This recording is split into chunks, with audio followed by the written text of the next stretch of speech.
You're listening to V&A Shipping, written and read by J.R. Murdoch. For more information, please visit ofgnomesandDwarves.com.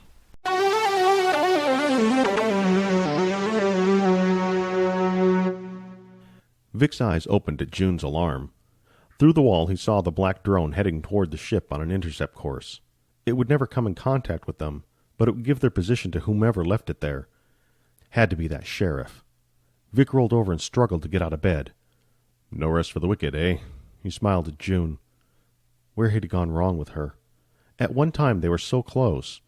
They would just sit for hours and talk and talk. Business had to be done, and slowly she kept more and more to herself. She spent a lot of time talking to Dexter, but that couldn't be it. That was an effect, not a cause. He had to put that out of his mind for the time being. She'd made it pretty obvious that she'd fancy Joey anyway. What could he do? Fight Joey for June? Think about the drone. Vic stood up and shuffled over to June. She took his arm and put it around her shoulder and helped him to the cockpit.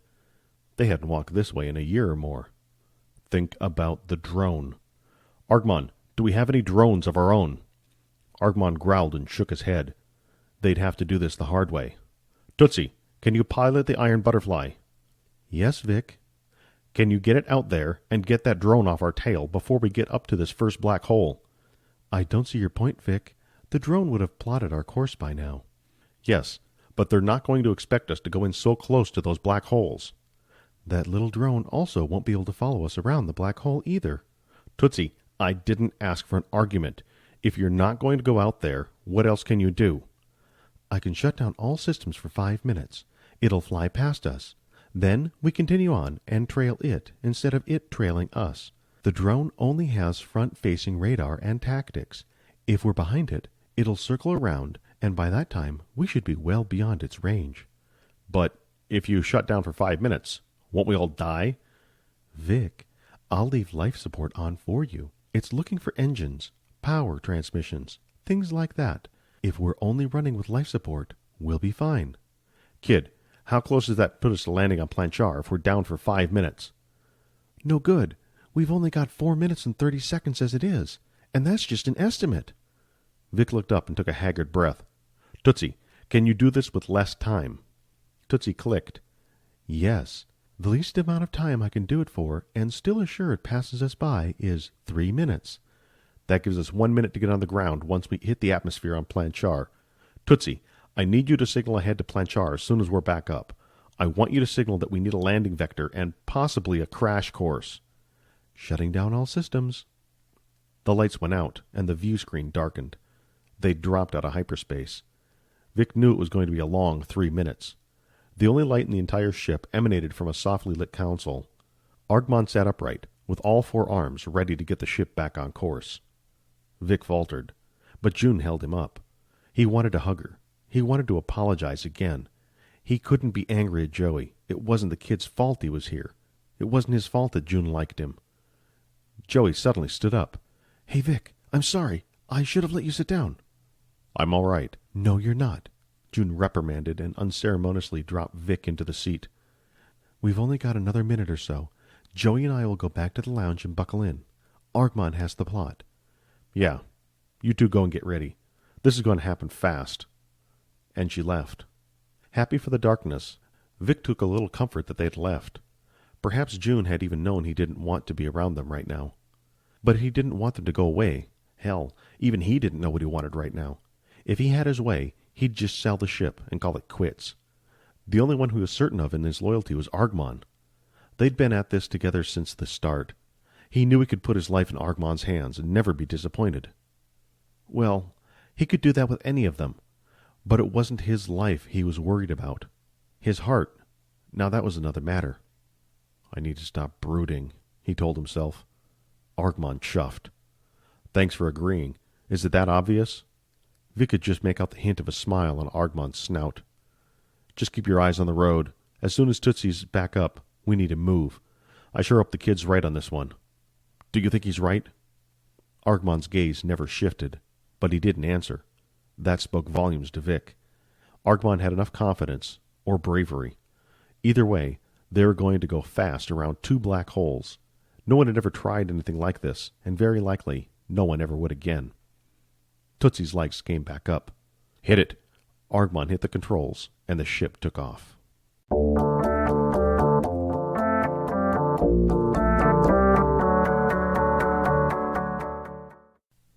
Joey gripped June's hand. This jumping in and out of hyperspace still unsettled him. The speed didn't bother him, but the feeling of his guts being ripped out of his body, twisted into a knot and shoved back in the wrong end, did. The view, though, was spectacular. June had given the command to make the walls semi-transparent and to dim all the lights. All around the lounge, just as Vic had shown when Joey first arrived, were surrounded by billions of pinpoints of light.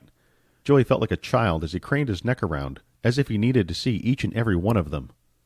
Two occupants of the room didn't share Joey's childlike view of the universe, Dexter and Jupnop.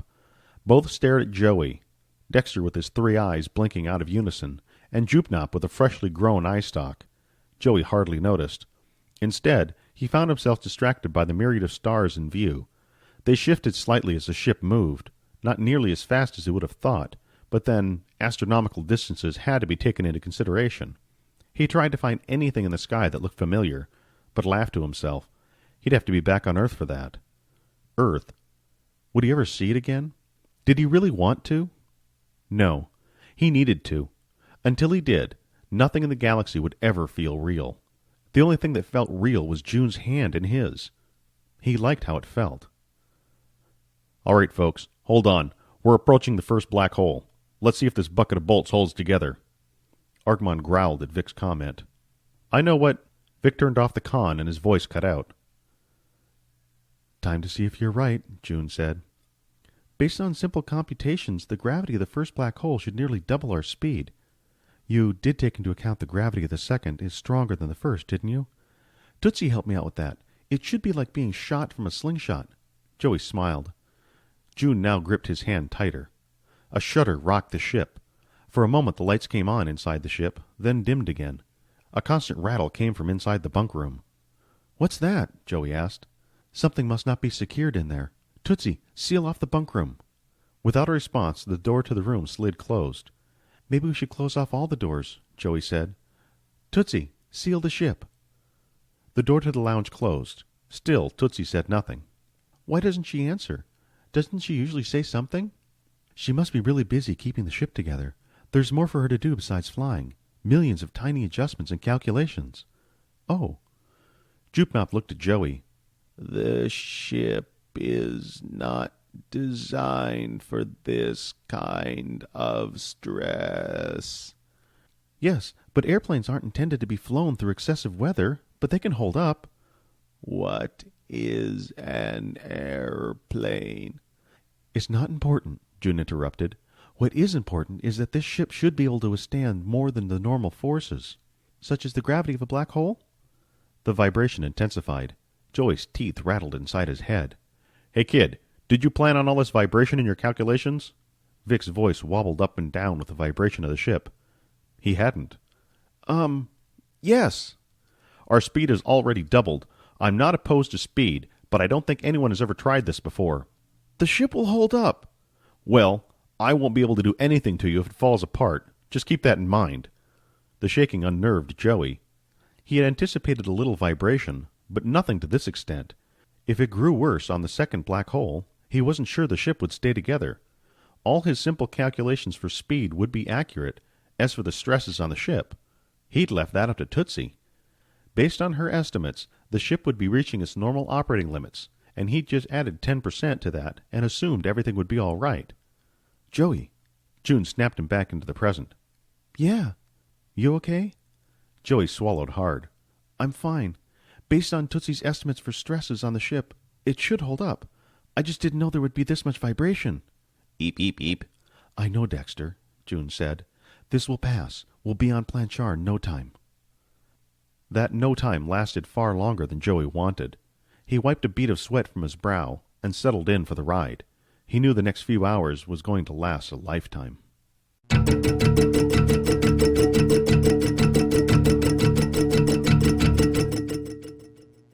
Mike shook his head. No, he wasn't shaking his head. Something else took care of that. Opening his eyes, he found himself to be still inside the little black cruiser. His head ached. That boy, Joey, had hit him over the head with something. Not just once, but so many times. June had almost been done in, but Joey stopped everything. Great pleasure would be taken when Joey was killed. The vibration roused Mike's sluggish mind. The cruiser sat inside the cargo bay of the acid rat once again. Mike looked worriedly about. Why am I not in a stasis field as they had done before? Time had obviously passed him by, but they should have taken precautions. He didn't want to look at this freedom lightly. He had to take action before they discovered him. Mike shoved himself into the storage compartment of the cruiser and pulled the communication box closer to him. The boss would know what to do. Twice he'd failed to kill. Twice Mike would need to redeem himself. Mike turned the box on. Boss, this is Mike. No longer did he need to worry about being quiet. He pulled the box into the cockpit of the cruiser and made himself as comfortable as his body could be. The seats were not designed for him, but for a more human form. He stroked his beard as he waited for the boss to respond. Report. Boss, I'm back on the SS Acid Rat. I tried to kill June, the girl, but I didn't succeed. Where is the ship headed now? It's shaking a lot. Something might be wrong with the ship. They put me in a stasis field, so I lost some time. I need to know where your ship is. The boss's tone was flat and unreadable. Mike hated that about him. He pulled up a display on the cruiser's console. With a few commands, he found the flight path of the acid rat. It looks like they're passing by 2 black holes on the way back to Planchar. Why are they doing that? I would think for speed's sake. That does not matter. I want you to scuttle the ship. Scuttle? Disable. Destroy. Anything. See what you can think up. Be creative. Do they have escape pods on board the ship? Yes, a few. Excellent. See to it that they evacuate ship. Judging by my calculations with their course, they'll be in an orbit around the black hole. That will give me time to get there and retrieve them. What should I do? Once they are off the ship, you can do with it as you please. I will no longer have need of your services.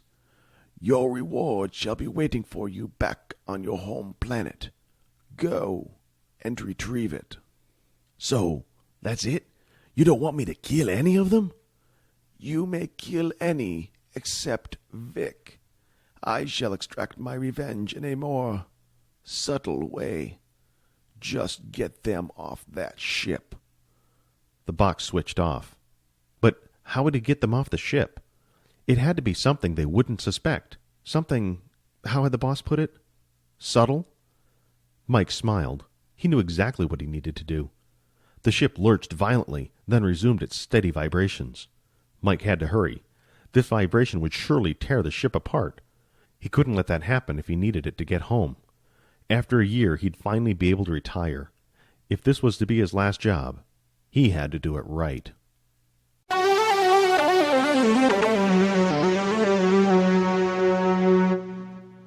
Each time the SS Acid Rat crossed a dense magnetic field, the ship rocked and rolled, but not in a good way. Vic sweated from both poison fever and stress. He'd never been so on the edge before, but then he'd never had this series of circumstances to deal with. He could tell they were moving significantly faster based on the speed at which the stars moved and the size of the blackness on the side of the ship that grew with each passing minute. Nearly half the visible star field had been engulfed by the rapidly growing darkness. Vic felt the need to ask a stupid question again. Any sign of another probe from that police cruiser? Argmon growled, and with good reason.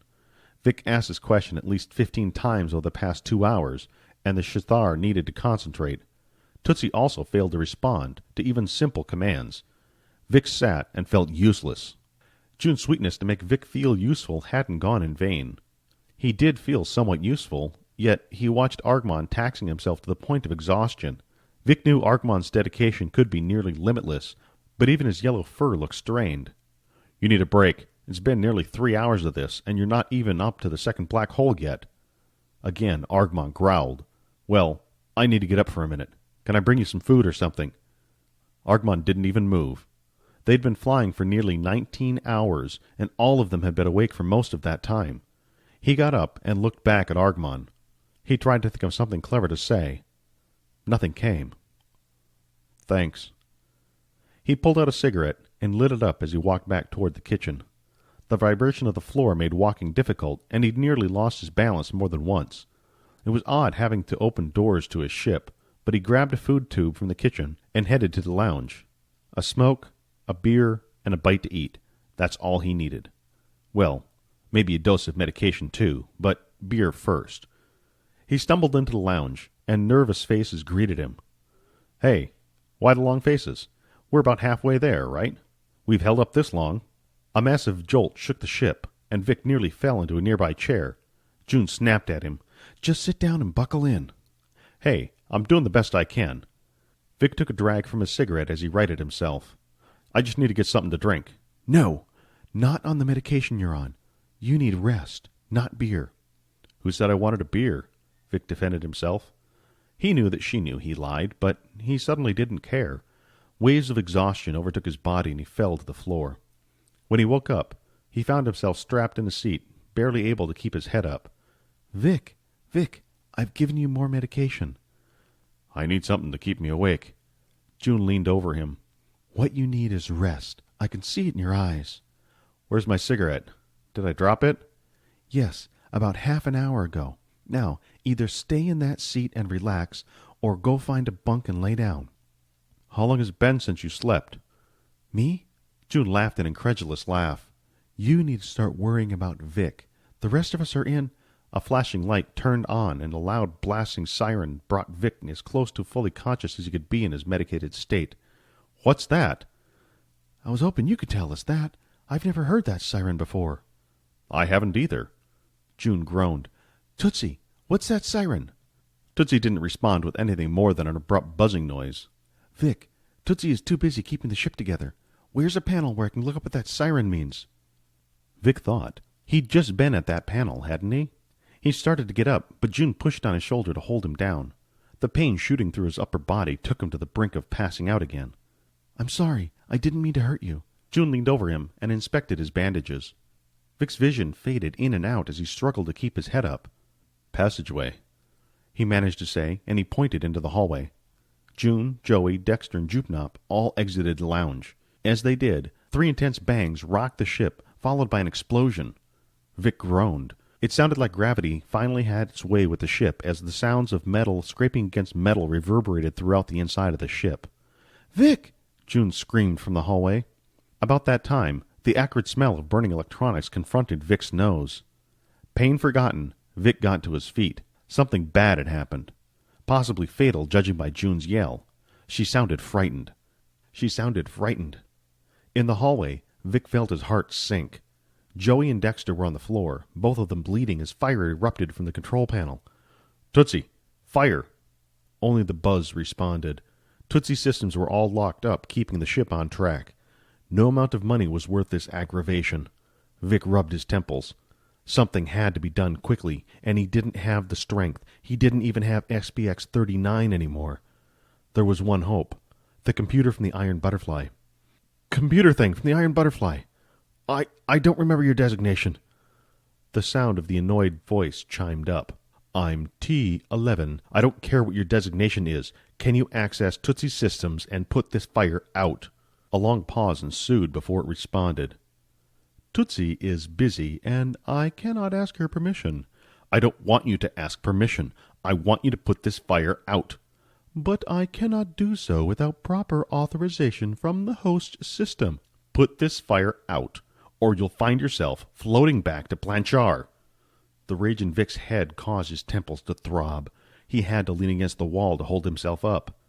June had dragged Joey out of the way and pulled Dexter out of the way. Sparks flashed and sprayed them, but didn't do any real damage. Smoke had filled the top of the passageway. It seemed to take an eternity, but finally the fire system sprayed and extinguished the fire. Thanks. Now, what about this smoke? It's not bothering me. No, but you're starting to bother me. Recycle the air in the passageway. But I'd require an advance authorization. You tell me one more time about an authorization, and I swear I'll rip you apart with my bare hands. You haven't the strength. No, but Argmon does. No hesitation this time, as the air evacuated from the passageway and was replaced with fresh air. Vic had finally found a way to make this computer subservient. "Would you like me to put the other fire out?" "Other fire?" "The one that prompted the siren and lights to turn on." "Yes, and turn the alarm off." The lights and siren halted. Vic crumpled to the floor.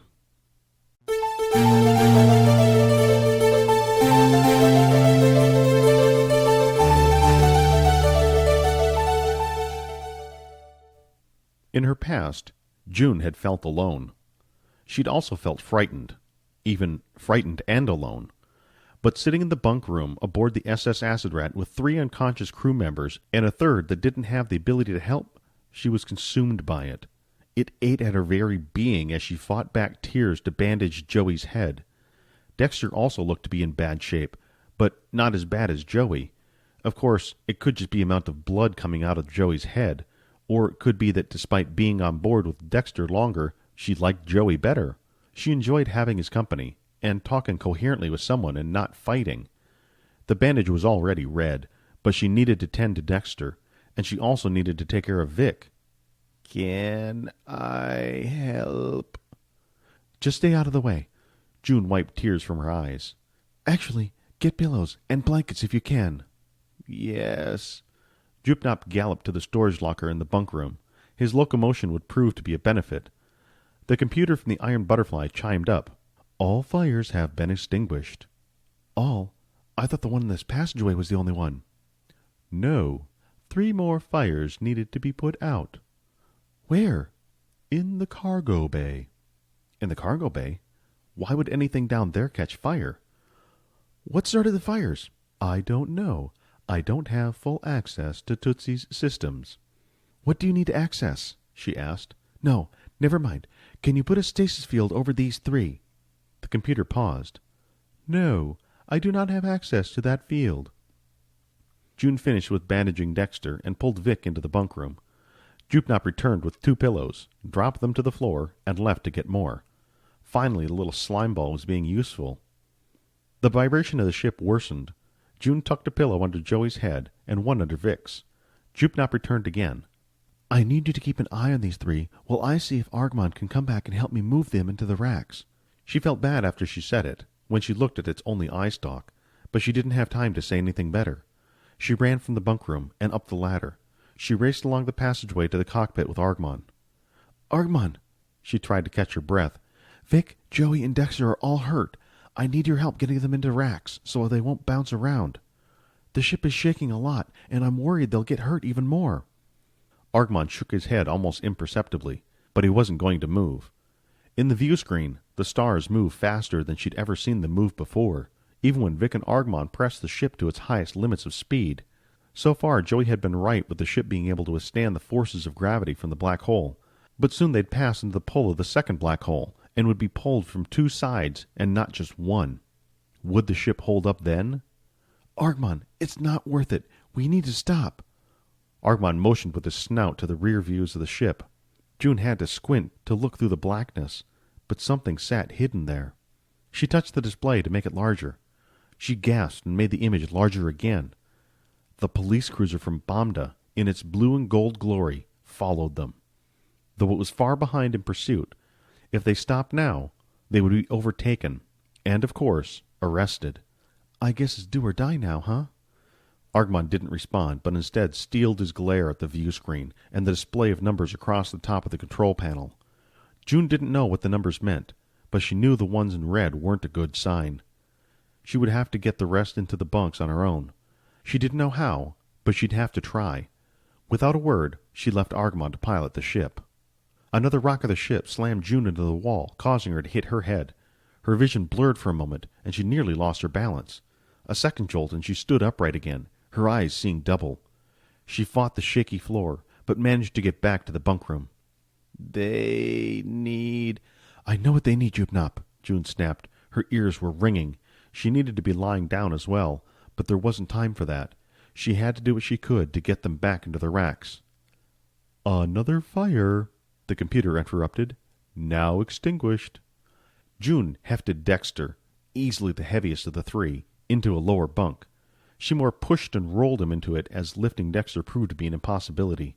Next, she struggled to get under Joey. Although in his youth, he weighed nearly as much as her. She'd never tried to lift her own weight, and it proved to be quite a feat. She placed him in the bunk just above Dexter. Vic she also didn't want to carry, but he needed gentler handling. Dexter and Joey had only been knocked unconscious by the blast from the computer. Vic had deep wounds, and in his delicate condition, wouldn't hold up to too much jostling. As gently as she could, she dragged him across the floor, holding him by his feet. When she got him near a bunk, she dumped his feet into the bunk and sat on the floor. Her breath came in short gasps. Her mind reeled and her vision still hadn't fully returned.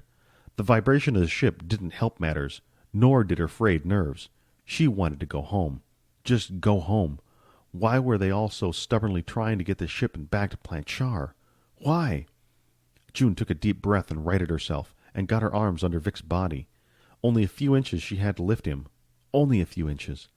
Vic weighed only slightly more than Joey, but after getting Joey and Dexter into bunks, Vic's slack, uncooperating body didn't go up high enough. She struggled to hold him into the air.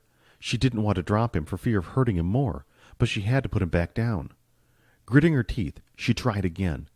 Once he was in the rack, he would be all right, possibly even safe from the vibration of the ship. With her last ounce of strength, she lifted Vic up and leaned forward, pulling, pushing, and getting Vic into the rack. Once he was in place, she laid upon his chest. She didn't have the strength to move off. His injuries! Had she the power left in her, she would have leapt off of Vic, but her movements were considerably slower.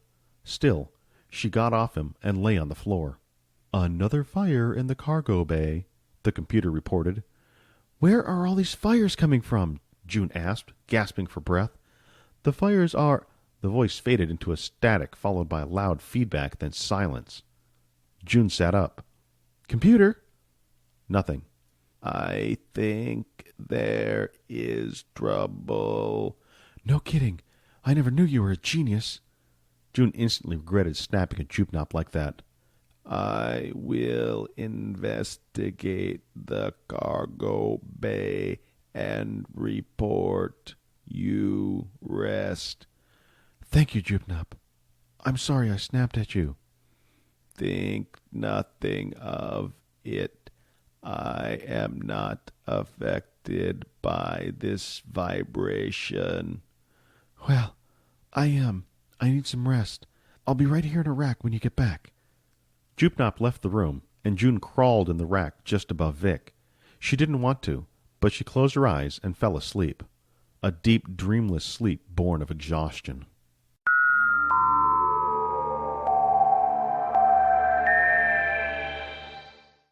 You've been listening to V&A Shipping, written and read by J.R. Murdoch. For more information about this podcast and its author, please visit ofgnomesandDwarves.com. V&A Shipping is released under a Creative Commons Attributions Only, Non-Commercial, No Derivatives Works 3.0. Feedback can be sent to jrmurdoch@ofgnomesandDwarves.com, or you can find me at Twitter or Facebook as J.R. Murdoch. There's a lot of podcast fiction out there. Thank you for taking the time to listen to this one.